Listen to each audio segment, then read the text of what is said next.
প্রধানমন্ত্রী অনেক হবে, অনেক আসবে, প্রেসিডেন্ট অনেক হবে, অনেক আসবে, সেই হিসাবে তোমাদের আমি ভালোবাসি, তোমরা জানো। তোমরা সৎ পথে থেকো, মাতৃভূমিকে ভালোবাসো। মনে রেখো, তোমাদের মধ্যে যেন পাকিস্তানের মেন্টালিটি না আসে। তোমরা পাকিস্তানের সৈনিক নও, তোমরা বাংলাদেশের সৈনিক। তোমরা হবে আমার পিপুলস আর্মি। তোমরা পেশাদার বাহিনী নয়, তোমরা শুধু সামরিক বাহিনী নও। তোমাদের দরকার হলে নিজে উৎপাদন করে খেয়ে তোমাদের দেশকে বাঁচতে হবে। এটা হবে আমার জনগণের বাহিনী, এটা হবে পিপুলস আর্মি, এটা পাকিস্তানের পেশাদারি আর্মি হবে না।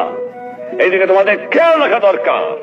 আর যেখানে অন্যায় অবিচার দেখবা, চরম আঘাত করবা, ন্যায়ের পক্ষে দাঁড়াবা, গুরুজনকে মেনো, সৎ পথে থেকো, শৃঙ্খলা রেখো, তাহলে জীবনে মানুষ হতে পারবা।